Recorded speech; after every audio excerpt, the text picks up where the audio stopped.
Hey, Nicole, thanks so much for joining me on a well-designed business today. Hey, Luann. So happy to be here. So, Nicole, interesting thing. I've never had a designer reach out and tell me that in 6 years in business, and you're over, the seven-figure revenue mark, but I think it's unusual, to have your own warehouse receiving thing going on in your business as opposed to using a third party for this. Um, I can see when a business gets very large, that they might think about this, but I don't know that I've met, not that, seven figures gross revenue is small by any stretch, but it's an unusual layer to add to your business at this point of your business journey. Tell me, why have you decided to do this, Nicole? As a designer, there's things we lose sleep over. You lose sleep. Will the sofa fit through the hallway? Does the tile work? All those things we lose sleep over. But what I realized I was losing the most sleep over was our receiving warehouse. Mm, The items you order them, you know, they get shipped there. They supposedly got inspected and photographed and repackaged and stored safely and all the documentation, and then 4 months later you have install day, and they're supposed to all get loaded up on a truck like the spreadsheet you provided. You get to the install, and we never had an install that went smooth enough that I was very happy with. Items were left, items would arrive damaged, um, here's the internet. items would go full blown missing. And it's hard to explain to a client, by the way, we've billed you thousands of dollars over these past 6 months for your install not to go smooth, or for your coffee table to have been Right. lost, to really kind of have to play that game. And also, being in the small town that we are, we didn't have a lot of options. The closest receivers were over an hour away. So let's call it an hour and a half away. Right there, you're paying 3 hours to the moving company. So you're paying for the two men in the truck for 3 hours that they aren't really working. Right. And as we know, that adds up. And it's not easy for us to hop in a car and go check on our items either. Mhm. S- And that really kind of was like, okay, how can I fix this? What can we do? What benefit do I have being in this smaller town? And for us, we could lease a warehouse. It wasn't city pricing. It wasn't, LA or Atlanta pricing. We could get a 2,000 square foot warehouse with a loading dock, because that was key. As everyone knows, Mm, as you're checking out with your items or talking to your vendors, they want to make sure they are delivering to a receiving warehouse, because that is right. how we get our designer pricing for almost all our vendors. So we have the loading dock, we have, the dollies and the pallet jacks and all the items we need to do what we need to do. But the best part is we're in control. We aren't losing Mm, sleep over it. We have our items there. mm. We know, like, when something comes damaged, we know the next steps. So really, I think it was gaining control, but also giving us the competitive edge in a small town. Okay. So the thing is, when you first had this idea, Nicole, you know, what did you do to vet it? It's one thing, like for me, I'm always saying, let's go back to the data. So, simple things, completely different analogy, but a simple thing is that it's not unusual for someone to say, I get no new inquiries. None of my clients, come from Instagram, or hardly any come from Instagram. But then when you press them and you say, go do an audit of your last year's clients and track back how everyone reached you, I've had people look at me and go, I can't believe it. I had 20 clients and actually five came from Instagram. And I'm like, well, that's not an insignificant percentage that we're just going to throw Instagram out with the bathwater, right? And so, what kind of things did you do as the owner of your company to just not jump into leasing a warehouse, buying all of that equipment, dollies and forklifts and pallet jackers, and having, I'm sure, a warehouse manager to know that it actually was going to be it was going to be a positive in your profit, not just a positive in your time? Or is it really just a positive in time and not necessarily profit? Like, what did you do to vet it? I think it's both. So we went through and ran all the reports of how much money was going from us to the receiving warehouses. And at this point, probably from the start of my business on, we used about five or six different warehouses. So we kind of had seen how each of them bill. As we know, some do square footage, some do by item, some do monthly, some do flat fee. So we really could understand what was being paid for what.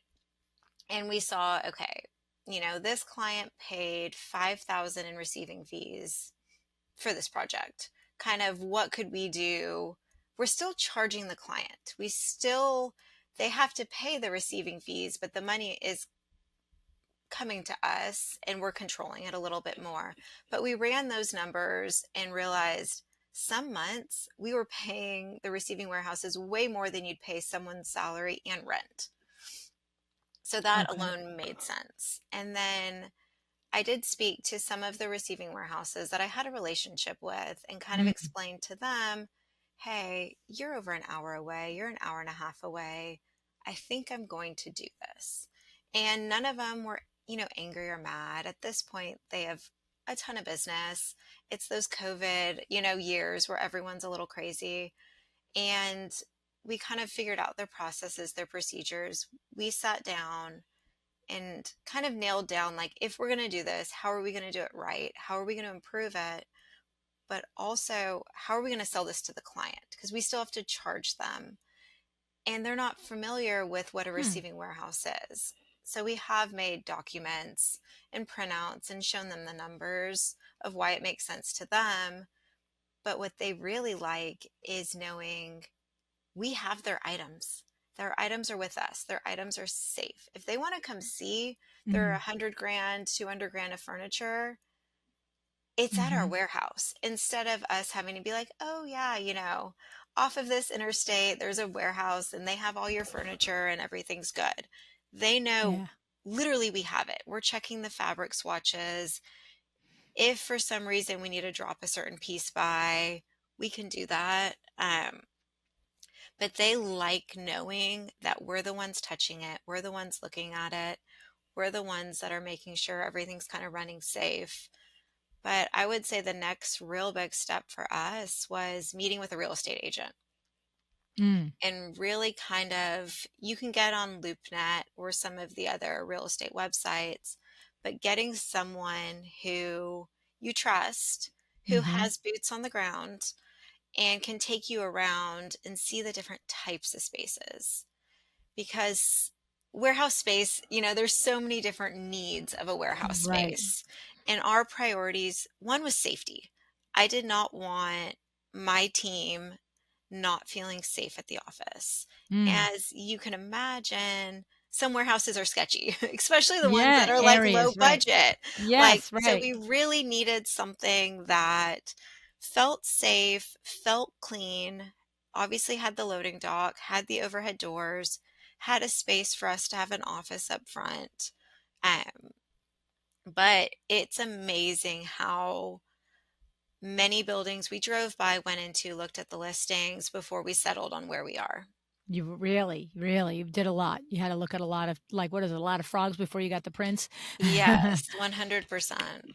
And so that's interesting, right? It's like to not just make an assumption that a warehouse space is a warehouse space, that there are different qualities, there's different areas, obviously areas in the town that you select that feel like it's down a dirt road and nobody knows you went there, 5 o'clock at night and then you're coming out, right? Yes. Um, but also, and then once you have these criteria, then it's the comparison of the square foot price versus another one, and now making those evaluations, right?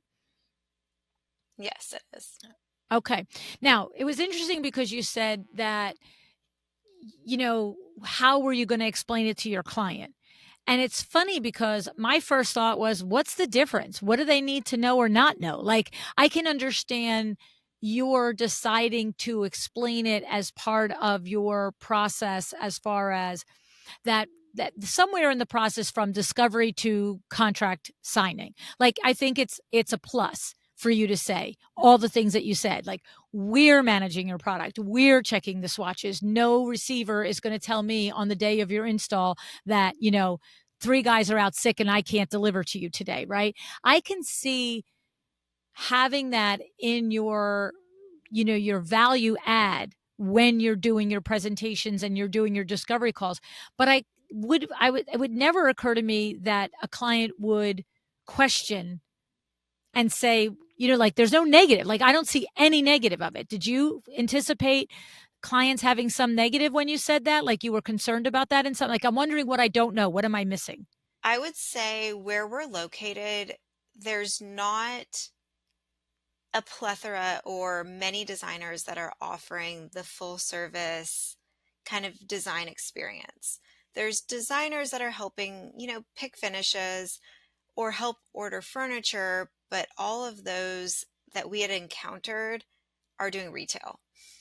So most of our clients, if they even knew of someone that had used a designer, or if they had used a designer themselves, that designer was ordering retail. The stuff was getting shipped to their door. The client was having to deal with boxes. So we Gotcha. weren't just having to sell, hey, we're doing our own receiving. We had to really educate. And we've had to educate everyone that we've come across, because no one that we've done projects for in the past, 5, 6 years has ever worked with a designer to our caliber. Wow. Okay. I love this. I tell you why I love this, because if I have a nickel for every time someone tells me, well, in my area, we can't do that because that nobody else does it. That's not how it's done. And it's just the consumers here won't take that. So here you are. Forget the warehouse situation. Yeah. You're saying that in your 6 years in business, any client that you've worked with has, if they've worked with a designer before, has never had to the trade purchases before. It's all been the client goes with the designer to the retail store. They sit on the things, they pick the things, the designer gets their silly 20% off, and off to the races they go. That's what you're saying. 100%. Okay. See, you're now my poster child for be the first one in the area to do something. Like, I mean, I just like, I just, you know what I'm saying? Like, it makes me crazy when somebody says you can't do this in my area. It's like, no, no, you can. You can do anything. Here you are. You're a woman that has a degree in the construction design, whatever the degree is called. I specifically asked you what it was called so I didn't mess it up. Building construction degree under a school of architecture, right? So not only is that unusual, but you bring it to this, like, it sounds like a small town area. It's not like you're in Chicago doing this. And you not only get there, have luxury design build experience under your belt from working in the firms before you opened your own firm, but you see nobody's doing it your way. And you're just like, oh, well, I'm a designer in the wrong area. I guess I can't do this. You're just like, no, this is how we're doing it. This is how a full service luxury designer does it. And I'm just going to educate the people. Now, tell me about educating them. Did you have, the one every other person, like, forget it. I want to go back to the person that I can walk into the stupid box store and sit on it. Did you have most people go, interesting, I'll go down the road with you? Like, what was that like, Nicole, that education process? It's one of those moments where people look at you and then they look at you again and they're like, oh, this is actually an option. And for those that want that full service experience, that don't want boxes coming to their door, that don't want to have to move stuff around, that don't want to have to meet the wallpaper installer, like, their lives are literally changed. They're excited, they have the finances to do it, they're ready to move forward. The ones that kind of pull back are the ones that want to be a little more involved in it, or they like to find the deal, or maybe they don't have the finances for it. So, that doesn't quite make them our client, which is great. But also, by educating them, they may have a friend or a family member that is the right fit for us. Right. It's funny because I love what you said is in the process, some people, they're not going to cross over for whatever reason, finances, or they like the ability to do the whole in tandem and blah, blah, blah. Right. But the idea is that you didn't just say, well, everybody here this is how it's always been. This is how it's always going to be. You found in this process that there were some people that are like, whoa, never knew they had vanilla ice cream. I've only ever had chocolate, right? And this is awesome. I don't have to scoop it myself either. And I don't have to buy the cones. I just walk up and you hand it to me, right? Like that's what it sounds like. You were finding these people out there that because even though they had never done it before, it was only because it was never offered to them before. And they just needed to know that it was available. Correct. Okay. And then with those people come people like them, right? They Correct. go right, like they sit at the PTA meeting and one friend they know is the, in tandem DIY, let me, work with my decorator, but they know the other friend is like, "No, girl, I got you. This is your girl. You got to call Nicole. You're not going to do anything." Right? Yes. Okay. Okay. Interesting. So so back to the warehouse now. I got a little excited there, Nicole. I just have to say. So back to the warehouse. So now you have done the process of evaluating the different ways. I love that you said that. You evaluated first the 5 or 6 receivers that you had been using. What were the different ways they were charging? What were the services that you were getting probably for those different fee structures? And then also you were looking at what you were actually spending per month in this receivers category. And ultimately you come up with a combination of an idea of that what makes sense for you as like what you're in other words, if you're like maybe you discover that you on average are spending 3,000 a month for receivers fees, but it's going to cost you 3,000 a month to do this with the warehouse guy and the gas, the electric and all the and the rent. You probably would have said, that's a plus for me because I'm getting all these other tangibles. But did you also learn? I didn't catch that. Did you learn that over the course of a year, it actually is saving you money by having the receivership? Or is it just that your quality of your deliverables goes up higher, but the money's about the same? I would say both. As everyone listening knows, running a small business is expensive. There's You have to pay insurance. You have to, Yeah. you're paying your employees. You're paying all these things that if you have a design studio, you're almost paying anyway. Um, so doing the math and running the reports from last year, it wasn't we are now a super profitable business because we have the warehouse, but I Mm, would say we've closed more deals because of it. We can mm. order more items because of it, especially more of the one-offs. Like previous client now needs a sofa. We can order it, it can come to us. Previous client now needs a new dining table and chairs, where it's not the full service that you want to send to the receiver and do all of that show. So that's worked really well. But So what you're saying is, and this is a part where I have a gap in my knowledge, right? So what you're saying is that, oh, you're frozen, aren't you? sorry, I lost you for a This is second. brutal. Yep, I just realized that we were frozen. I thought you had stopped talking, and so what you had said was you were describing the ability to have more one-off sales. Were you still talking there? Yes. Okay, I so give me a second. Give us like a 2 or 3 second. Um, why don't we do this to make it easier for my editors? yeah. Let's take it all the way back to my question. So I said, did you discover that it actually saved you money, or was it really just the level of quality went up and the money's out might have been similar? And then you started, just for a reminder, you said, it's a little of both. But I can tell you we were closing more deals because of it. And then you went into this one-off thing. So give it like 2 seconds and then let's just start you over again. I would say it's a little of both.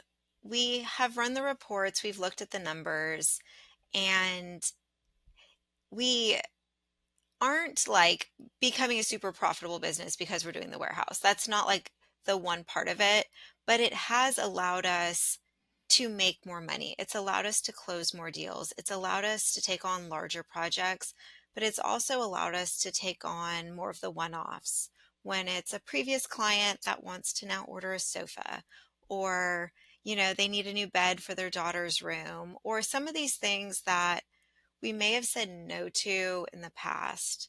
because of the complications of then sending it to the receiver, then having to have it brought in. But we now have the ability to order those things. It is also, Let me just ask you about yeah, that before you go to your next. If you need to know what your other thing was, is, but I just want to clarify because this is where I have a knowledge gap. So what you're saying is, it sounds like what I'm hearing is when you are using a receiver and you have multiple items, it makes logical financial sense. But sometimes it might not make financial sense if somebody is like, hey, I just want to have this one bed, and like you just used for a kid's room or something. What is it, the cost of the bed versus the receiving, shipping, and all that fee? It's higher. Like, why? I mean, one bed has a shipping and receiving fee. What happens there? Explain it to me. What happens there that made it less desirable for you to say yes to those one-off things? for us having to send it to the receiver that was, an hour and a half away, then the receiver's holding on to that bed. We weren't going to pay a moving company the 3.5 hours round trip to deliver that bed. So we were coordinating it with other installs or other deliveries. And sometimes that bed would end up sitting there for 2 months and no one was really happy with it. It wasn't the experience we wanted, but they also didn't want to pay an additional like $1,000 to have a bed delivered. Okay, so let me also further clarify. So the three times in my entire 40 years that I ordered a sofa from Kravet or a chair or something for a customer, because we were not in the furniture business, but I did on the Yeah. occasion do it, we would send it to a receiver, but that receiver also white glove delivered it.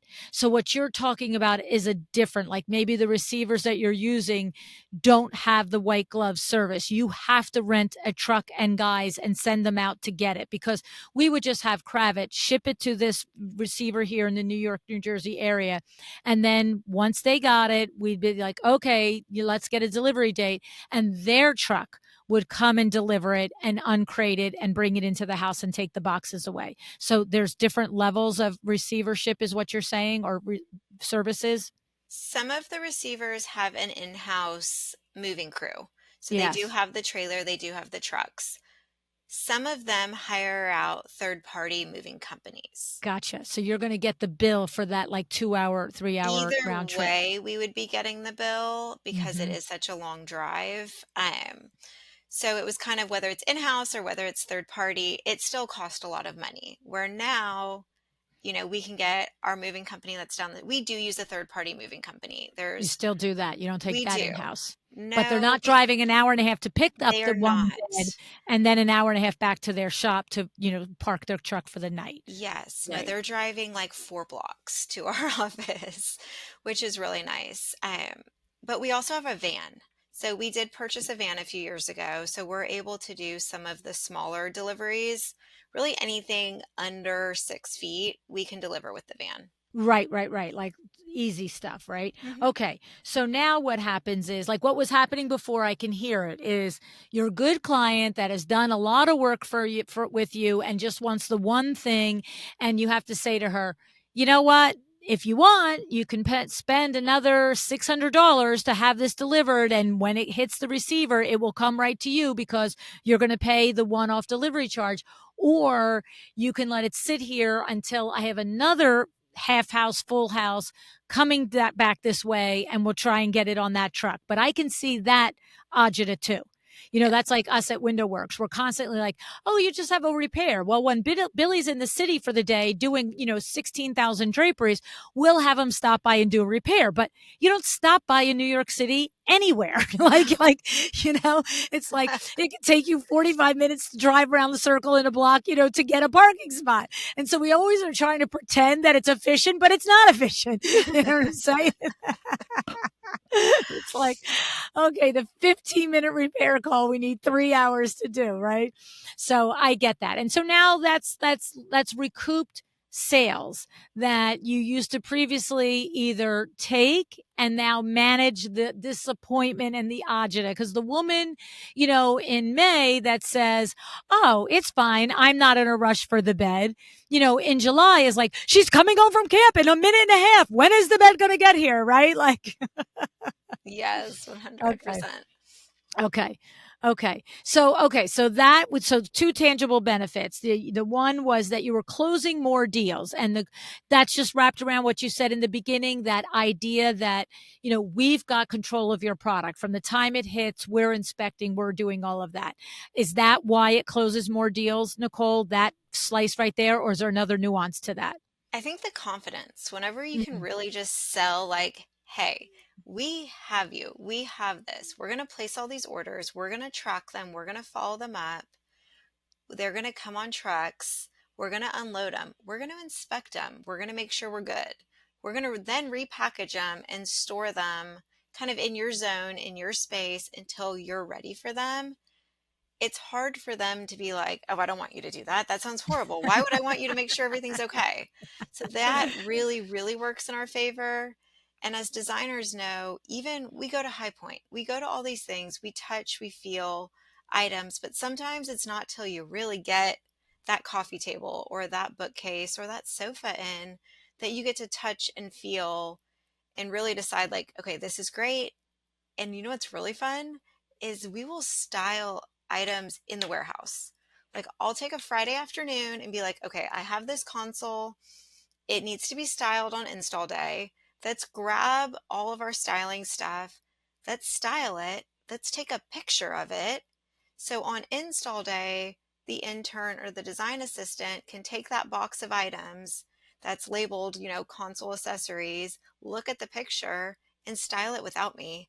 And I know we're Wow. good to go. Wow. Okay, I love that too, right? So tangible benefits. You're closing more deals with the value add of having everything in house. You are picking up orders that you would have previously had to let go of. You are also this benefit of being able to thoughtfully style something and know that bang, bang, bang, now anybody can do it in your place. And probably in that regard, you can sit there probably in, 3 hours and style five or six areas, pieces, whatever, of somebody's home and pack it all up. And now you're not the one waiting for all the stuff to get undone. Like you said, your assistant, your junior designer can be on boots on the ground doing that. So the other thing is, I'm assuming that you have a full-time warehouse guy at the thing. This can't be part-time. You don't know when the things are going to be delivered by the freight companies. Is that correct, Nicole? So we currently have someone that's working about 30 hours a week. Okay. It worked really well. We've had full time, we've had more part time. The 30 hours has worked for the individual based on like their own schedule. Yes, items may come before or after that window. Okay. We have had really good luck with almost all of our delivery guys that come in the trucks are super helpful, especially if they see that it's, three or four women. They're not going to make us, pull the pallet jack off the truck. We have yet to have an issue with it. So we have the Mm, delivery truck yeah. driver. We have like an unloading area, so it's kind of in the back of the warehouse by the loading dock door. So when the warehouse assistant comes in, he sees, what he needs to inspect that day. We use Okay. Slack as most of the world uses now. So in Slack, whoever's there when the delivery happens, they'll put in this vendor dropped off a pallet, of Okay. items. And we also have a spreadsheet that says how quickly everything needs to be inspected. So some Okay. vendors are 24 hours, some are 72 hours. So we have a little leeway. Um, but we also have the process, moving forward of how every delivery is handled. So that's great because that's something I wouldn't have thought of, right? It's like, if you're thinking about doing something like this, taking on a receivership like you are for your own business, in addition to everything that you've brought up, it's like, okay, even if the guy's there 40 hours, but I get 30 hours, right? Like you get to know your delivery people and like, okay, please don't come before 10, blah, blah, blah. Like, at WindowWorks, we've had the same UPS guy for like 25 years. It's like crazy, right? And I understand freight is different because we also get Yeah. freight deliveries here as well. And they're not nearly as cooperative, but we're not getting freight delivered 5 days a week like we are UPS. So I imagine it's the same concept. You develop like the guy's like, all right, I'll take a coffee break before I go to Nicole's place. The guy comes on at 10:30 or whatever, right? And I understand what you're saying is he pulls up and there's only, one or two women there. most delivery freight guys are gonna, I've had the freight guys where I'm like, okay, then I guess you're gonna leave because I'm by myself. They're, well, you're supposed to have somebody to take it off. I'm like, well, you're supposed to call me and tell me when you're coming. Like we, we've had the debates over the years, believe me. um the thing is that other process of, regardless if the guy is there when the delivery comes in, is having it documented which companies require 24, 48, or 72 hour notification of something being wrong or damaged. That's a big deal because you will literally blow all your profits if you're discovering the damaged stuff right away before you get it to your client's house and your receiver isn't missing it, but you're not doing it in time to do anything about it that doesn't cost you money, right, Nicole? Yes. And I think everyone in our office knows we've gotten items that have come, the box is destroyed. Yeah, yeah, The rug is completely torn open. yeah. Those items we all know you You refuse reject them. them. You Yeah, sign the paper that you're not accepting it. We still take the photos. We take a photo of the truck. Sometimes yeah. we'll take a photo of the driver, as he's leaving. But we do know that process, and Yeah. that's been super important. Like we've had tile, deliveries where literally the whole pallet shattered. I'm like, Oh my did you slam gosh. on your brakes, like at the You're red like, light across the street? So that's kind of been, but the other steps, it goes back to, documenting. And all of us know we have to document through the construction process. You document through the design process, but documenting through the receiving is almost more important because you can lose your tail if you don't document yes. appropriately. So when we get the items, we use design files. Okay. And I know there's a lot of debate there of kind of what to use. I started with them probably one of That's their what you're used to. first, Yeah. and it's just worked well. But their tracker system they use, you can say when the item arrives. So we instantly, put that it's arrived. And then the person that's inspecting them, we photograph it no matter what. We photograph the packaging, we photograph the item. And each client within their folder has we call it perfect condition folder and then a damage folder. So even Good, if good. that side Easy to table get, right? is, yes, if that side table is perfect, we still put all the photos in there because Mm, say the mover's carrying that side table in and that's they right. they drop it and it's cracked, we have proof that it was in really good shape prior. It And that, used to be perfect, right? yes, used to be perfect, but we had an install last week and the same thing, a sofa got damaged at the install, which we're not eliminating all the risk with this, but Yes. we had the proof that the sofa arm was not damaged when they picked it up. And so then we had the proof where the moving company is now responsible for it. And it's fine. Everybody's working together because it was documented well. It's not a pointing finger situation. Yeah. And after it's documented, all the photos are uploaded. We put it all in Slack, like all these items arrived in perfect condition. We then repackage it either how it was packaged or better. So we do Mm. have, I mean, it looks, like a warehouse. We've got the plastic, we've got the moving blankets, we've got the bubble wrap, we've got the cardboard. We package it back up, and then we have a couple sets of stickers we use. And the stickers, and I'm going to use her name, and I told you I wasn't going to use her name, but Meredith Heck showed me the stickers she put at her house when her items would come in. And before we were just, writing on Sharpie or, kind of doing like whatever. And then I saw those darn stickers. And this was like 2 years ago now. And I was like, I can't believe I've never printed stickers. And I'm so mad at Meredith because she thought of this before me. So that's twice I've said her Oh my name. God. I'm But dying laughing. You guys, I'm dying laughing because pre-show, Nicole put on her intake form. How did you hear about the podcast? Like I always ask everybody, right? And it says, longtime listener, and some of my friends have been interviewed on the show. And I said, oh, so tell me who's been on the show. That's your friend. She's like, no, I'm not saying her name. I'm not saying it now. I'm not saying it. I'm not saying it on the show. I'm like, Meredith Huck, right? She's like, yes. Because like, oh my God, I think it's so funny. So that's our inside joke that we've just expressed outside. yes, yes. And I'm regretting it Hi already. Meredith. Hi Meredith. How are you? We do love you. But these stickers have been really huge for us. They're branded to us, they have our logo on them, and then they say the project name, the item name, and then the room location. Oh, wow. So we stick that sticker on the side of the box. Then we have a secondary sticker that each room gets a letter and each item gets a number. So all of that's correlated on a spreadsheet.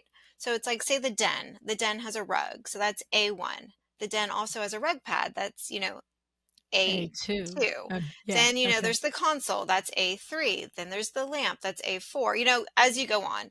So on that spreadsheet, has everything listed, all of the items, it has the vendor, it has what we charge the client for the item, Mm, because that is what the movers are valuing the item at. gotcha. So when they damage that console, they see that we had charged the client $1,200 for it. So that Ah. is the value. So wait. So are they your that the amount listed is what you've charged the client, or it's your net wholesale cost on it? It is what we charge the client. Okay, so back up a second.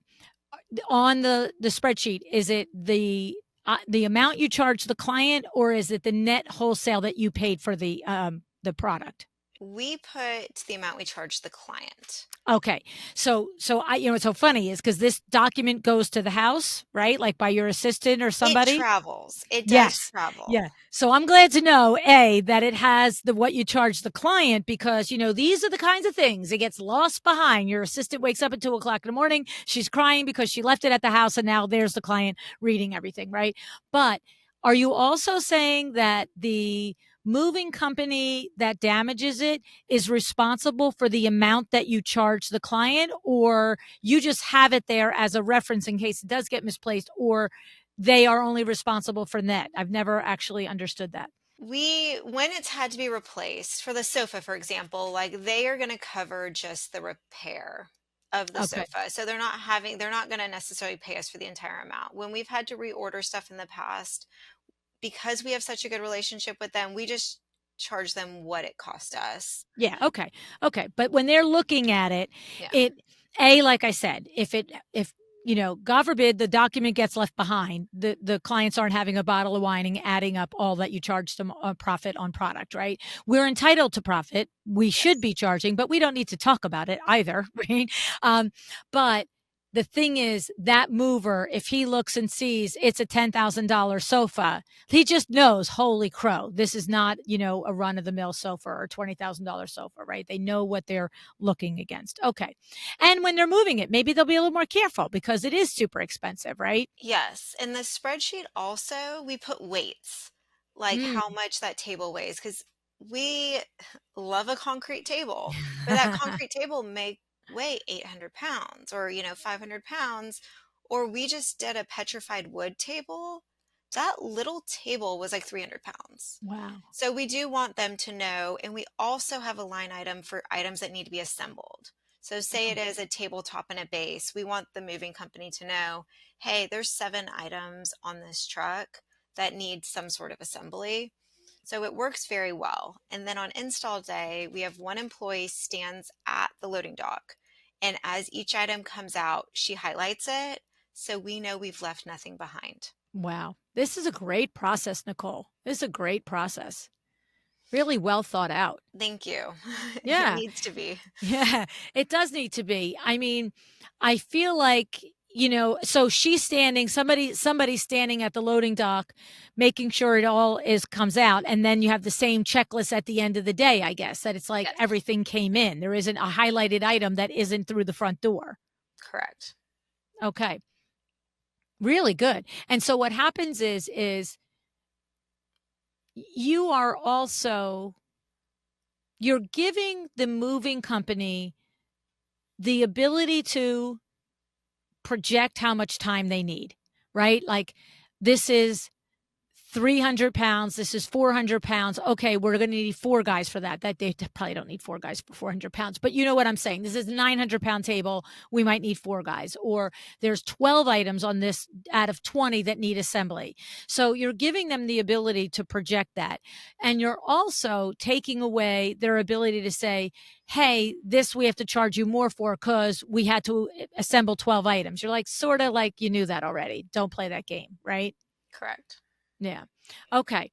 And then you still probably, when I think about circling back to the beginning with explaining to the client the benefits of this, which there are many, I gotta believe that you sound too smart and too intentional not to be doing this, but there has to be also some conversation to the client, like, and even though we've done all of this, we still could have problems on the day, right? Like you still have Yes. that kind of expectation put out there. I would agree. I would think, right? Yes. We, in our kind of email that we send out typically a couple weeks before install or once we've really set that firm date, it goes through the process, but it also makes it clear that there's going to be deficiencies. Our contract says there's going to be deficiencies. I bring it up. This install we had last week had deficiencies. There's multiple things that we then today had to have a handyman go back and do. We had to reach out to vendors because glass didn't fit on a table because we didn't try it in our warehouse because glass is scary. You know, Yes. it can Leave it break, packaged. leave it packaged. It looked like it would fit, but Yeah. we tell them, you know, there's going to be deficiencies, but you hired us to handle the deficiencies so that you don't have to. You know, it's funny because I just did a recent episode with Sandra Funk, and it probably just came out in the last couple of weeks as you and I are recording this. And she told a little story in the episode about how she had a particular client that, and I had happened to do a lot of work with her with this client over the years. And she said at one point on one of the projects, second or third project in, he said to her, "Man, I just think we're cursed." And she's like, "What are you talking about?" Because she's like at install and she's thinking things are going great. Like, like, look at how beautiful things are turning out. Oh, that rug looks amazing, right? And she goes, "What do you mean?" And he goes, "Just every single time we get to this day, no matter this house, the other house, whatever, I, there's always something wrong. Like the paint is this, or the thing is scratched, or you want to do an edit to something." And he goes, "And I just think we're cursed." And she just had this aha moment that she hadn't prepared any of her clients to that point, that there's always going to be a punch list. Like this is Yes. normal. Like it's normal to be excited that the stuff is pretty and it's normal that there's a punch list. I mean, you coming from construction, you know, you would never build a house and not expect that there's going to be a punch list. And the thing is, I think your garden variety consumer kind of expects that on a build, right? Like we're going to look through and be like, is that switch plate sideways? And did the so and so, whatever. But I think it's valid that most consumers, until they've done, well, this guy had done multiple full service luxury projects and thought it was just his projects that always had that trail of half a dozen or a dozen nudgy things. Mhm. And I think it's very important to set the stage for that this is not a deficiency. This is not us dropping a ball. This is just one more part of the process that we manage for you, right? It's going to happen and we're going to take care of it. 100%. When I later today, I will be cutting two pieces of wood to mount a bed to the wall. They got thrown away somehow during, the move-in day. They didn't realize that they're like the wood 45-degree brackets that you slip the bed Yes. on. Yes. It's a 1x8. I can cut a 45 on it. We'll drill it in tomorrow. It's really not a big deal, but of Right. course, the client was like upset about it. My team is freaking out that they can't find these pieces of wood because you know what it looks like after an install. We didn't Yes. notice at the time it was gone. Yes. There's, Piles 6,000 of square feet of boxes and furniture boxes outside. yes. If something had to go missing, I'm really Yeah, glad it was that. that's Like, right. thrilled. Not the headboard itself, right? I literally have wood in the shop that we can cut. And it's not a big deal, but it is expressing like, hey, the glass doesn't fit. We need a piece of wood. The mirror hanger has to come back because he doesn't have the right drill bit. Like this stuff happens. Yeah. And I think they also gauge like our stress level, as a client, like, hey, it's really not that big a deal. We do this every day. But for them, they don't do this every day. And hopefully they Right. won't have to do it for a while. Right, right, right, right, right, right. Well, this has been enlightening. I really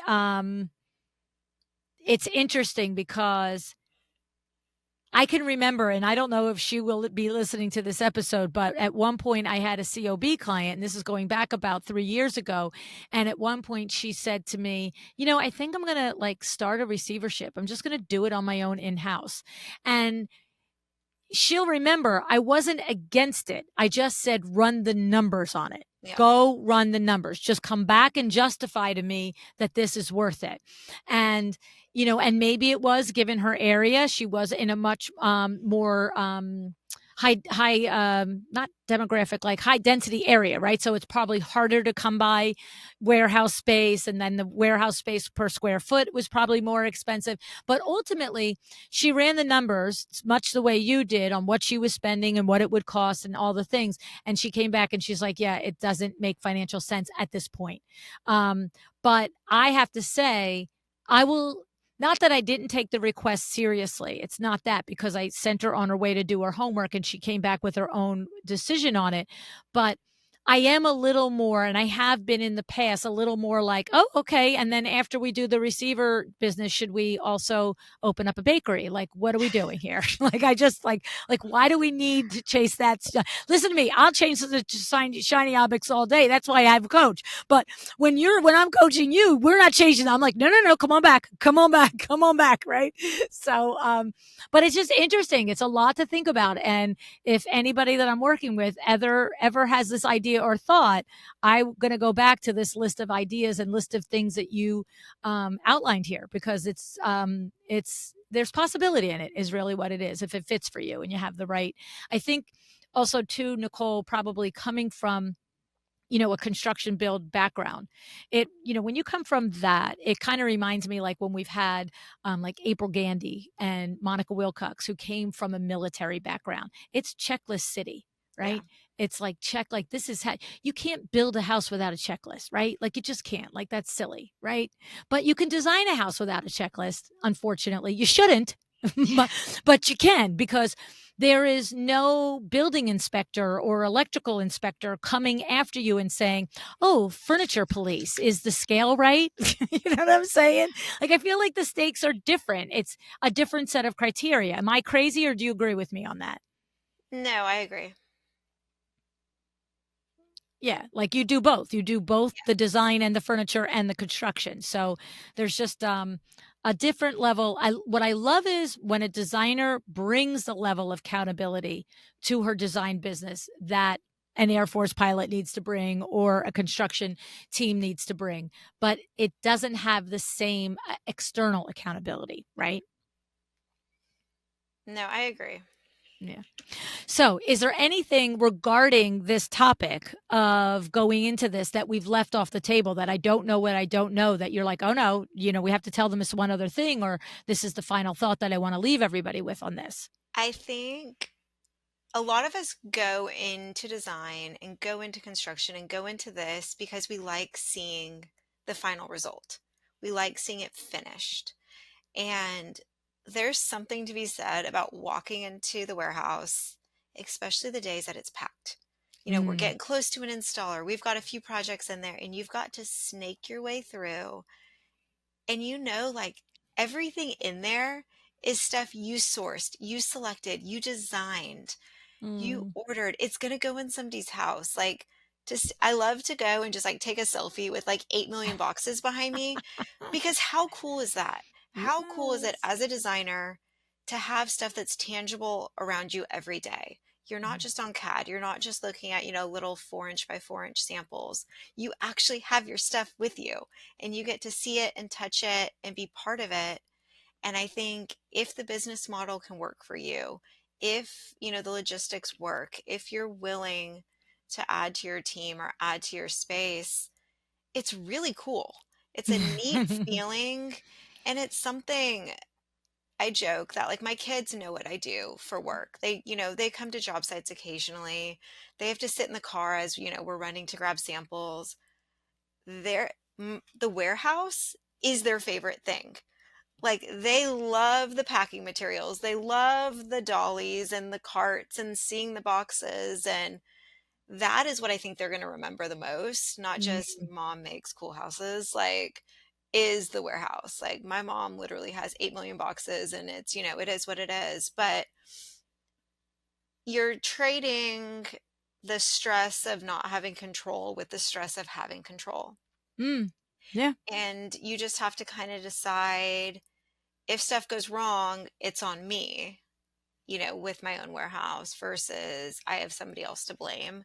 And I would much rather take the blame, Right. face the client like, hey, we screwed up or we missed this, than have to be like, hey, this company that we're paying a lot of money to, messed up and they're not getting back to me. And now, you know, X, Y, and Z has to happen. Yeah. No, I hear you. There's, there's something to that, right? Like, when you own a process and you're responsible for the process, it's the same thing we tell our clients. We don't tell ourselves we're not going to have mistakes in the process. But I know me, I don't love to make a mistake, but if it's my mistake, the first thing I'm thinking about is how do I not make it the next time? Yeah. It's something I can change. Whereas if it's consistently a mistake on the part of someone else's business, whether it's a receivership or a wallpaper guy or whatever it is, you're just like, man alive, fix your stuff, dude. Fix your stuff. Like, right? It's frustrating. You really have no ability to make it better the next time. Every time is a wish, a hope, right? Yeah. So, and before I let you go, I have to just say thank you to you. You came to Luann Live in Yes. October of 2023, November of 2023. And I appreciate that you did that, Nicole. And, you were telling me off air that you also made some good friends and you had a chance to reunite. And tell me a little bit about that because I'm always trying to describe that, yes, you're going to learn something, but it's also about being with your peers. You tell it from your words. The first few years being an independent designer was very isolating. I've told others, like, I'd pick up the phone and I'd call, local designers or whatever, and you kind of get shut out. As soon as I started to build kind of that design tribe, and a lot of it's online to begin with, you start, Yeah. sending DMs, you're complimenting their Instagram pictures, you're showing up when they have, something big going on, you share their stories. But going to something like Luann Live and seeing the people in real life and getting, to hug and shake and dance with them, have a drink is really special. So I had told you I saw my friend Jamie there, Antonio there, but as we were joking, John, who I know is going to listen to this and give me a hard time if I don't, say how much I adore him, Don but him and McLean. I Yep. connected there and meeting somebody with, kind of the energy level. And for me, a lot of the designers I'm friends with are either similar in career or newer, where I'm the one they're reaching out to with the questions.